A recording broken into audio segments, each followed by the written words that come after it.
Ok, alors on va faire un petit show là maintenant sur Zohar Mishpatim. On va prendre plusieurs éditions ici. Parashat Mishpatim, c'est un gros sujet. C'est-à-dire, on va être loin d'épuiser le parasha parce que tout simplement c'est énorme. Et en fait, le sujet principal des Mishpatim, c'est le sujet des Gilgulim. Ah, wow. Parce que ce qui va être dit d'entrée ici, départ, même si on dit que c'est pas Rabbi Shimon, mais en fait, c'est l'enseignement de ce qu'on appelle le sabbat des Mishpatim. Quelqu'un qui va venir dévoiler à Rabbi Shimon Bar Yochai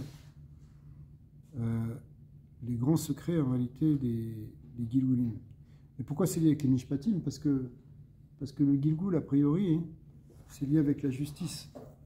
C'est-à-dire que si quelqu'un il a fait quelque chose dans ce monde et qui revient, en fait, il revient pour réparer ou pour changer. Donc en fait, c'est la justice. Il a fait quelque chose, alors il va subir la même chose ou il va retrouver une situation semblable pour devoir la réparer. Donc c'est quelque chose qui relève effectivement de la justice.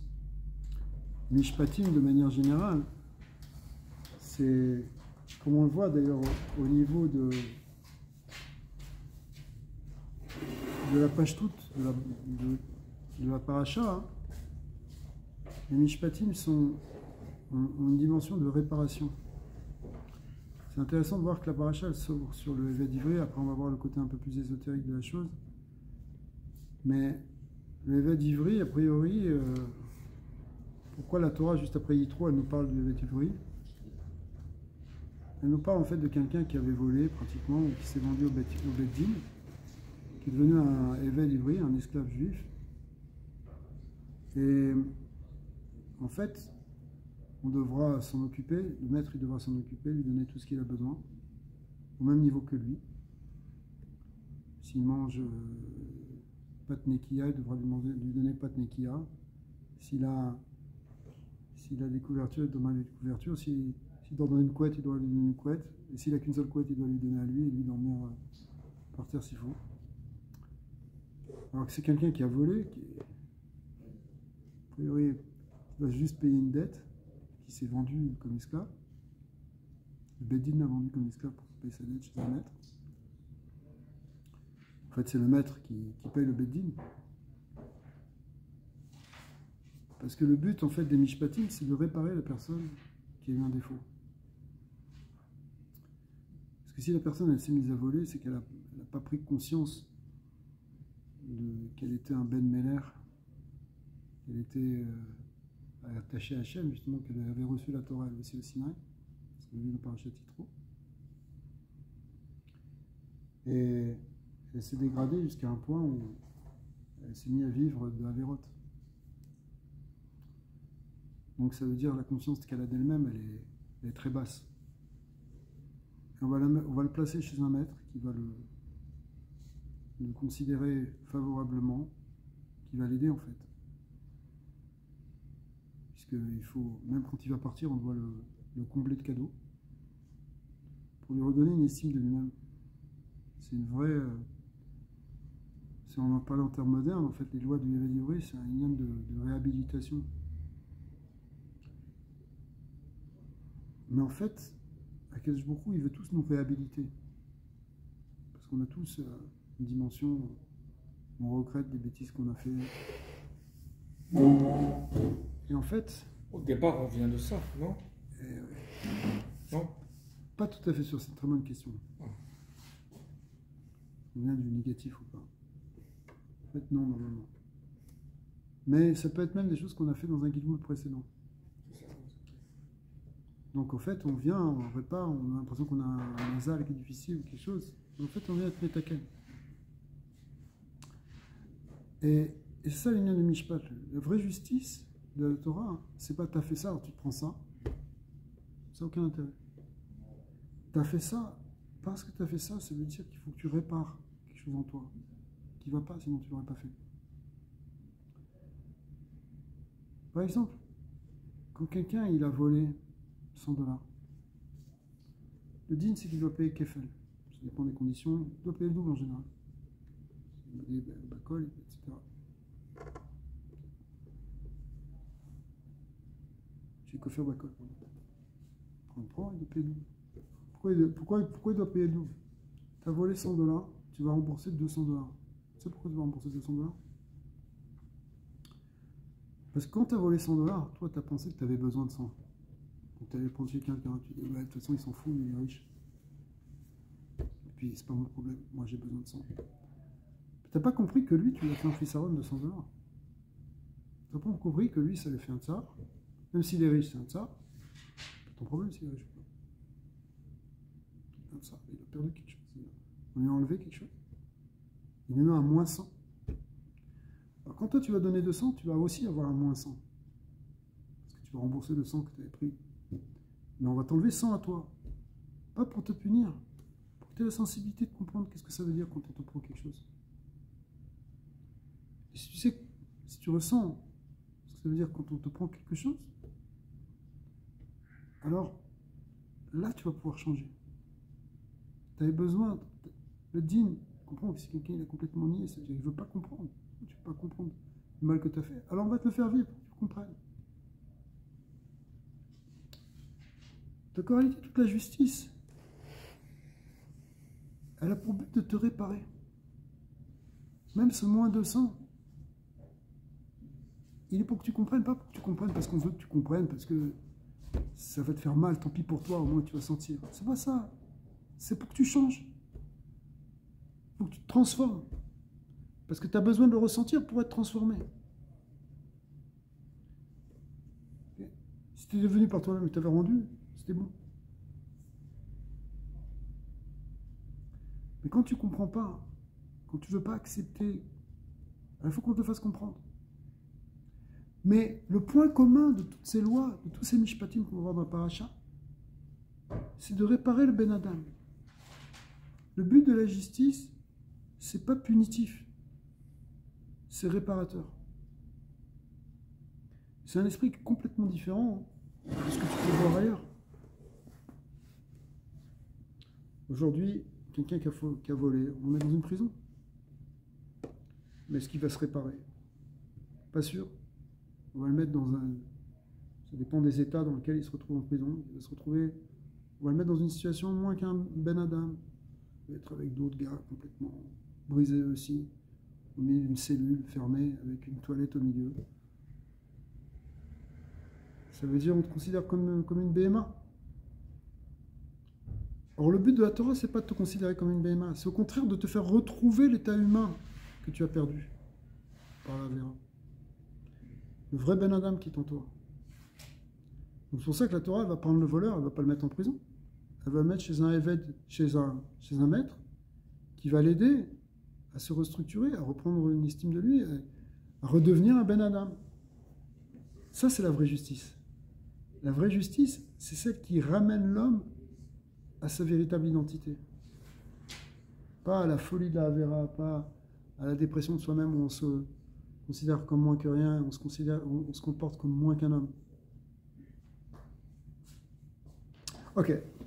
Pata Rabbi Shimon ve'omar. Rabbi Shimon, il a commencé. Il a dit Ve'elea mishpatim asher tasim lifnehem. Voici les mishpatim que vous placerez devant eux. Targum ve'elin dinaya. Disada kadmeon. Voici les dinim, les lois que vous placerez devant eux.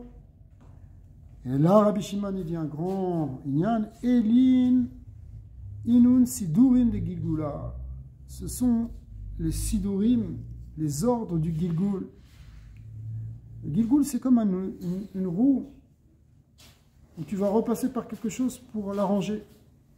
Dinin de nishmatin ditnanu kol chad vechad ekabelon shad. Et chaque neshama, elle va passer ça, c'est ça le Gilgul, pour recevoir son neige. Mais en fait, on va le voir, ce neige, comme on l'a expliqué, c'est quelque chose pour réparer. Là, tu ne vas pas dans cette édition, mais ici, il ramène le Ramak, Rabbi Moshe Cordovero, qui dit, avec une petite lettre, Kodem shenirtaz beviur ma'amarze, raoui shenifrash, shenefaresh ma'a, inyan nikra Gilgul. Ramak, Rabbi Moshe Cordovero, qui était le grand Mekoubal de Tzfat, juste avant le Rizal, qui est les plus grands Mekoubalim de toute l'histoire de Klal Israël. Il dit qu'est-ce que c'est Gilgul? Il faut définir d'abord qu'est-ce que c'est Gilgul. Da, chez Gilgul ou al Shnei Panim. Dans le Gilgul, il y a deux aspects. Aïchan, chez Tzadik, le Utsrar, le Hashlim, Eze, Inyan, Mishtemut, Nefesh. Quelqu'un, ça peut être un Tzadik qui revient en Gilgul parce qu'il doit affiner quelque chose, réparer quelque chose qui lui manque. C'est un Tzadik. Oui, il est déjà Shalem.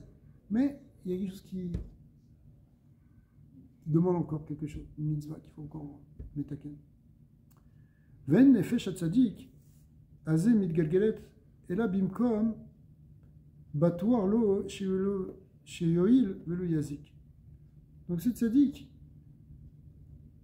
il ne va pas naître dans une situation réellement dangereuse, au sens spirituel du terme. En général, un tzaddik qui revient à Gilgul, et on voit, il y a des Gilgulim de tzaddikim dans la Risha, donc il faut dire que, on va dire, Bassali a fait comprendre qu'il était un Gilgul ou un Nitzut, après il faut rentrer dans les détails. Baal Shem Tov, il n'avait rien à réparer, mais il y avait quelque chose qui devait amener encore dans le monde, qu'il n'avait pas fini d'amener. Donc Bassali, il est né dans une maison et dans une famille de tzaddikim eux-mêmes, pas né dans le Bronx. D'accord.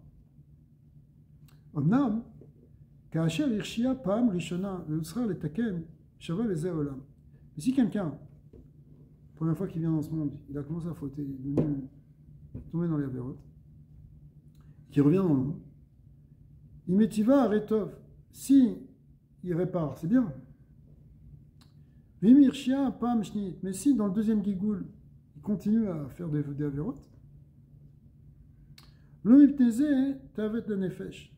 va dire, on va dire, bah, le pauvre, il est fichu. Premier Gilgul, ça n'a pas marché. Deuxième Gilgul, c'est encore pire. Non, l'âme, elle n'est pas perdue. Et là, Titgalel, Achare, Mota, Begouf, Sheni, Vechen, Begouf, Shtishi, Atitael. Ça peut y avoir une sorte de Gilgulim, jusqu'à ce que la personne, finalement, elle va être réparée, elle va être purifiée. Des fois, c'est pas dans le premier Gilgul qu'on vient, dans le deuxième ou le troisième. C'est un moment, la personne. Vous savez, dans ce Gilgul, peut-être elle est dans un niveau très bas, mais là, elle va faire tchouva, et là, elle va tout réparer. Le but qu'Akadosh Baruch Hu, il veut, avec tous ces lignes de Gilgulim, encore une fois, c'est réparer toutes les neshamas. Il ne veut pas ni perdre une seule neshama, ni punir les gens pour l'éternité. Ça n'existe pas. Ça n'existe pas parce que, c'est expliqué dans le Ramchal, c'est le contraire du Tov d'Hachem. Puisqu'Akadosh Baruch Hu, il est Tov, pas vouloir un mal éternel pour quelqu'un.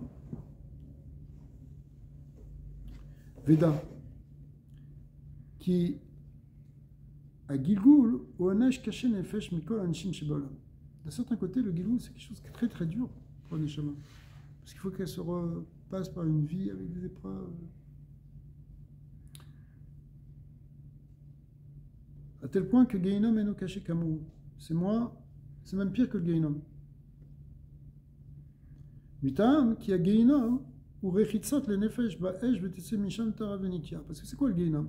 C'est un certain temps, ok, c'est un mikvé de feu, et après on ressort pur. Après ça, la neshama peut rentrer dans le Ganéden, il faut qu'elle s'est nettoyée. Elle mechitzat tzadikim, elle rentre avec les tzadikim, elle est dans le honeg du Ganéden. Pour l'âme, c'est plus difficile le gilgul.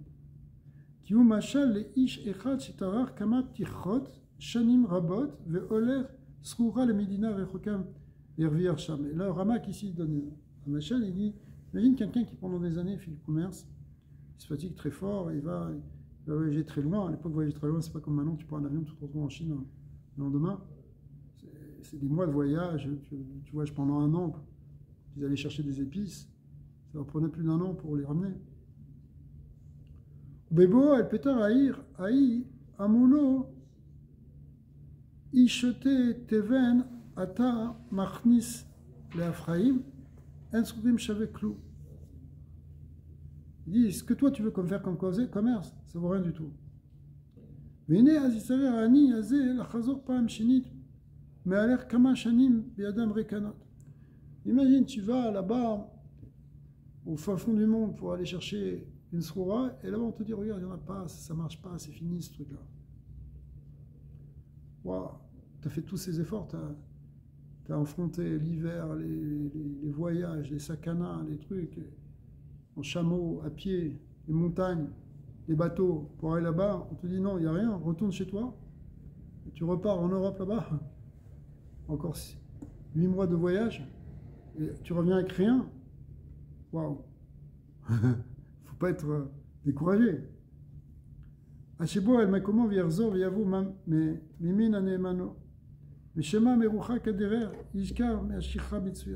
que ça peut être encore pire.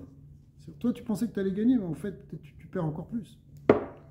Pour donner un exemple plus moderne, quelqu'un qui est mashkia, beaucoup d'argent dans un truc, dans tout un projet, il veut monter toute une société, et il a fait tout ça, et à la fin, ça ne fonctionne pas. Alors, quoi, j'ai perdu 10 ans de ma vie et finalement, ça n'a pas marché. J'aurais mieux fait de rester tranquille, les petites économies que j'avais, je les aurais placées 3%, j'aurais vécu tranquille. Je continue le remarque. Il dit, c'est ça le problème pour la Neshama en fait. Ni moins ni plus.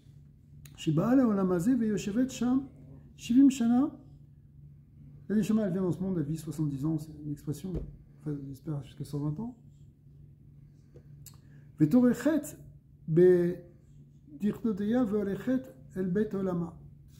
Ok, elle passe 70 ans après, ici, après elle repart là-haut. Et là-bas, imagine les gardiens des portes du Gan Eden, ils disent, il dit, regarde, si tu veux rentrer là, tu as quelque chose à présenter là. Si tu n'as pas ça, ça et ça, tu peux rentrer. Venitrit, Veshaval, on dit, ok, retourne. Le terto vaya chez tes kabel, Sham onaj beginam, Vachakar titaer, vetetale. El pene ameler, avia. Alors, de certains côtés, la Neshama leur dit, regarde, fais-moi subir ce que tu veux, un an de guinom, ce que tu veux, mais après, laisse-moi rentrer, je ne peux pas encore retourner 70 ans là-bas. Pour le Nefesh, ça ne sert à rien. Mais le titre galel, pas amshnit, qui est shichat yetzar. Parce que là-bas, peut-être que je vais redescendre en bas et je vais tout oublier. C'est encore pire. Et ça arrive à rentrer.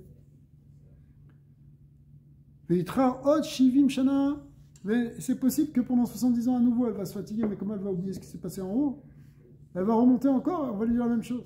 Alors, c'est un truc de fou.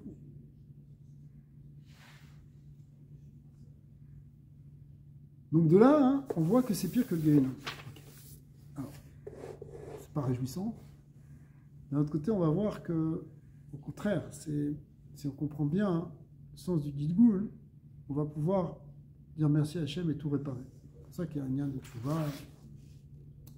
Alors maintenant, on commence le texte. C'est marqué qui tikne eved ivri, sheshanim yavod. Lorsque tu vas acquérir un esclave juif, il va travailler 6 ans, ou et la 7e année, il sort gratuitement, c'est-à-dire qu'il n'a rien à te payer pour se libérer. Et au contraire, même d'ailleurs, il faut même l'aider quand il sort.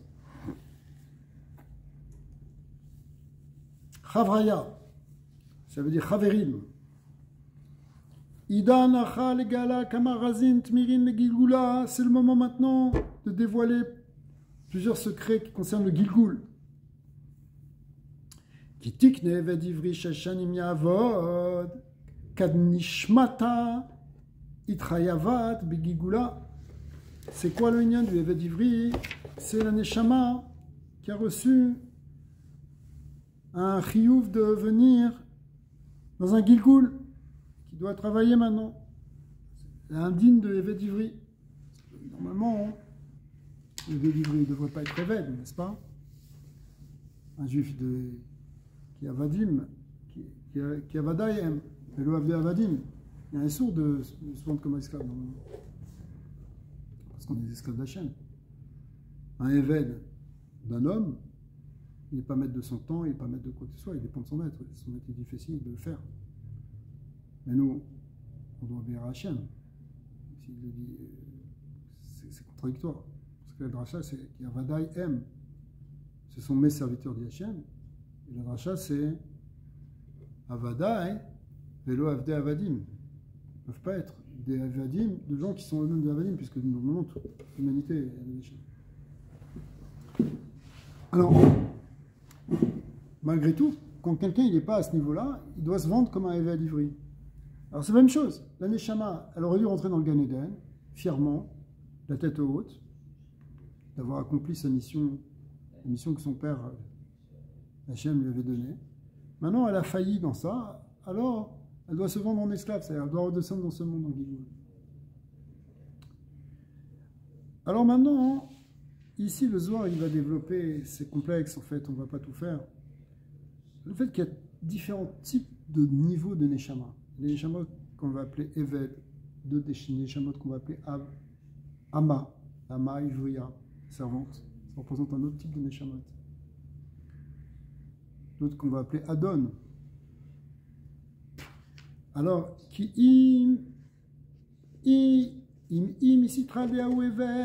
cette Neshama, elle vient du côté qu'on appelle le Eved. Alors le Eved, c'est un grand malach, qui est le Eved Hachem, qu'on appelle Matat. On ne veut pas trop dire son nom parce que c'est tellement kadosh, c'est un ange qui est tellement grand. C'est un ange qui est au service d'Hachem. Et je fais attention à ce que je dis parce qu'il ne faut pas se tromper. Dieu guide le monde à travers ce malheur. Ce n'est pas que le malheur guide ce monde indépendamment de Dieu. Ça, c'est assourd de penser comme ça. Mais c'est-à-dire que le dévoilement d'Akadosh Baruch Hu, il passe par ce malheur. Le malheur, il n'est pas séparé de Dieu en fait.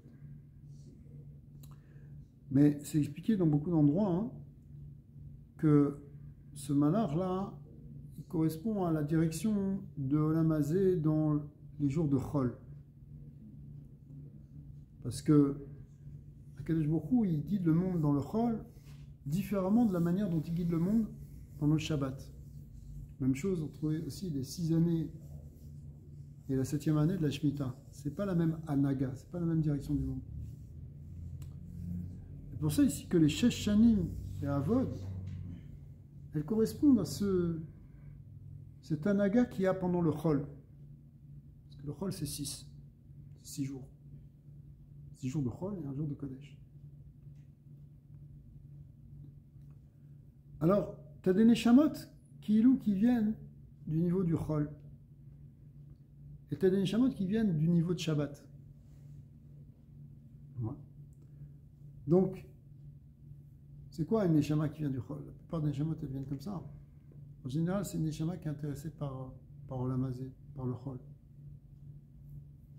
Parce que les choses de ce monde. Toute sa conscience, l'essentiel de sa conscience, elle est dans les choses de Olam Hazé.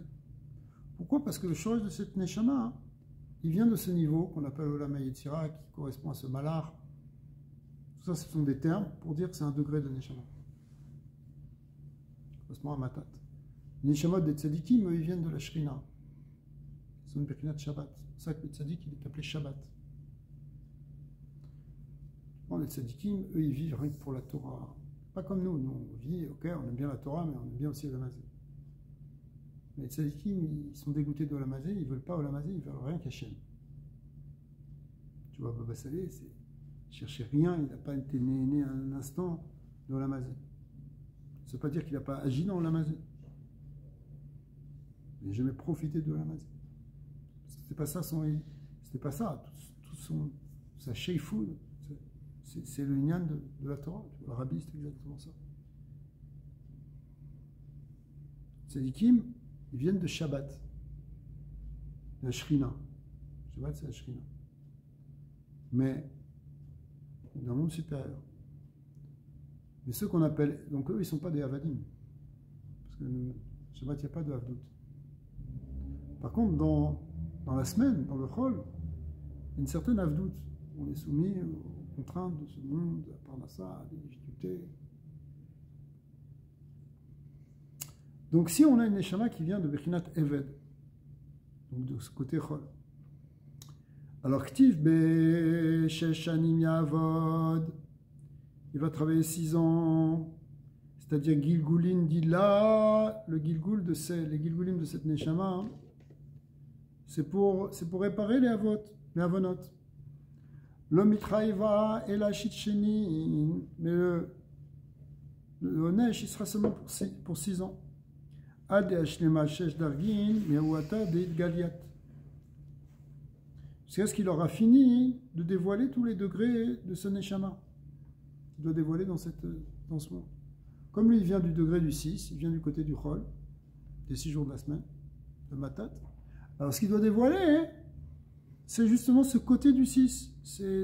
Donc, il a pour ça 6 ans pour le dévoiler. Alors, vous allez me dire, quelqu'un, il ne vient pas en Gilgul seulement pour 6 ans. Mais c'est le sod ici de Sheshanim Yavod. C'est le secret ici.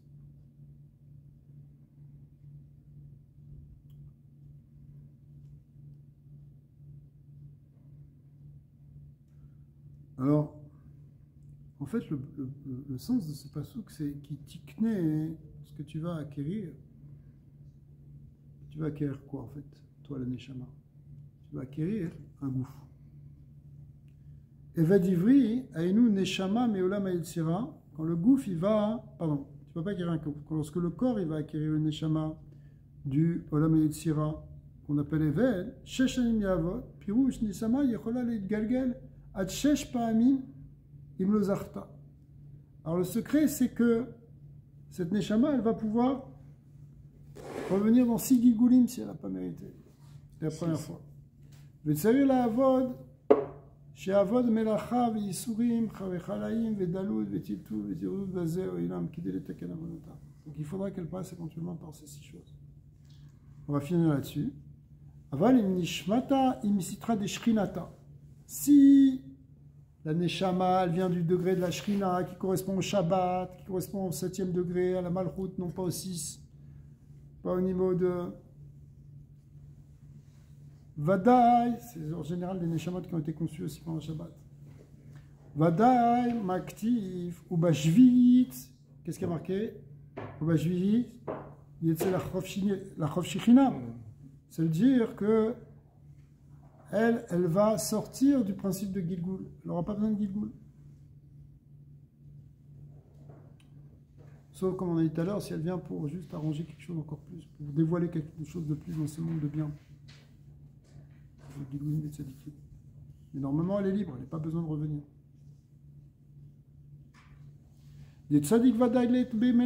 Parce que le tzadik, lui, il n'a pas de travail. Il n'a pas de birour, de tikkun, de sa neshama à faire. Sa neshama est déjà théora.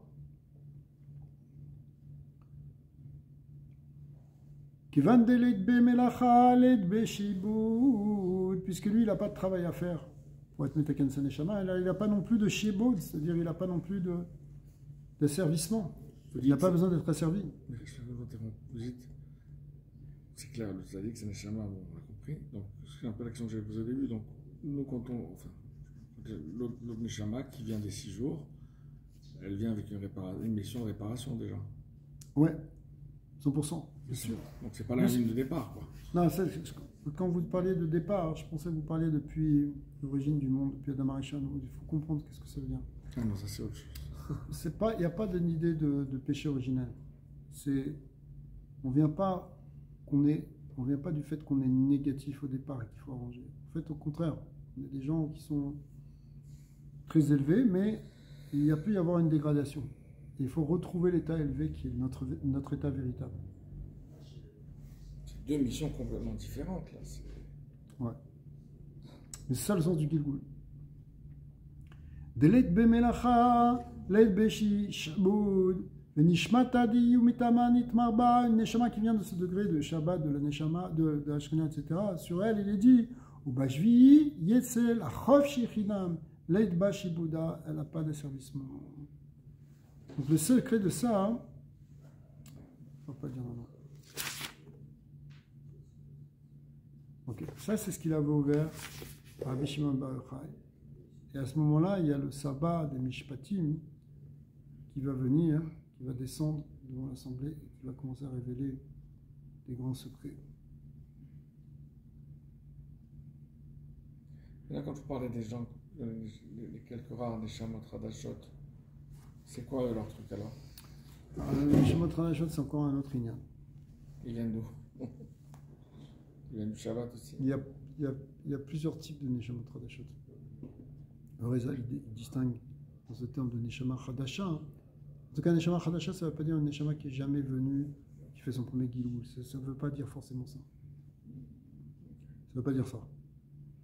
Neshama Chadasha, ça veut dire par exemple une Neshama d'Atsilut. Ou ça peut être aussi une Neshama qui n'a pas fauté au moment d'Adam Arishon. Ou une Neshama qui n'était même pas dans Adam Arishon au départ. Parce que vous savez qu'on a, dans la Neshama, il y a un aspect qui est incarné et un aspect qui est makif. Les Feshroir, Neshama, c'est dedans, mais Chaya Yechida, c'est la partie de la Neshama qui n'est pas dans le gouffre. La même chose dans Adam Arishon, il y avait des Neshamot, puisque lui il contenait toutes les Neshamot, mais il y avait des Neshamot qui n'étaient même pas encore en lui. Donc celles-là, elles n'ont pas du tout été touchées par la faute d'Adam Arishon. Donc c'est des très très grandes sadikim. Tu as des Neshamot Radashot qui viennent d'un degré aussi qui s'appelle le degré du 7e millénaire. On est dans science-fiction pure. C'est quoi Mashiach, ça, non? Comme Moshe Rabbeinu. Moshe Rabbeinu, il avait une Neshama qui venait du 7e millénaire. C'est la fin des temps quand on dit 7e millénaire. Ouais, il venait du futur. Ça veut dire quoi, il venait du futur? C'est le type de Neshama de Moshe Rabbeinu, il se révélera après, pour les autres sadikim, au 7e millénaire. On verra d'incarnation de Neshamot comme ça. C'est quoi? C'est que la Neshama est tellement plus grande que le gouffre il est complètement battel à la Neshama. C'est pour ça que Moshe Rabbeinu, il peut rester 40 jours et 40 nuits sans manger, sans boire, sans dormir. Parce qu'il n'est pas soumis aux lois du gouffre. C'est Neshama, le gouffre, il est battel par rapport à Neshama. Alors ça, c'est un des types de Neshamot Radashot aussi. Donc, en fait, grosso modo, de tout ça, ce qu'on voit les Neshamot Sadikot, les Neshamot Radashot, ce sont des Neshamot exceptionnels. Qui sortent du commun, en fait. Qui sont un chidouche par rapport à ce qu'on a l'habitude de voir. C'est pas Hadash au sens où, tiens, on n'a jamais utilisé cela. Donc, il n'y en a que quelques-unes qui viennent comme ça dans le monde, rarement. Qui viennent aider le Dor, qui viennent pour des grandes choses. Amen. Baruch Adonai l'olam, Amen et Amen. C'est intéressant.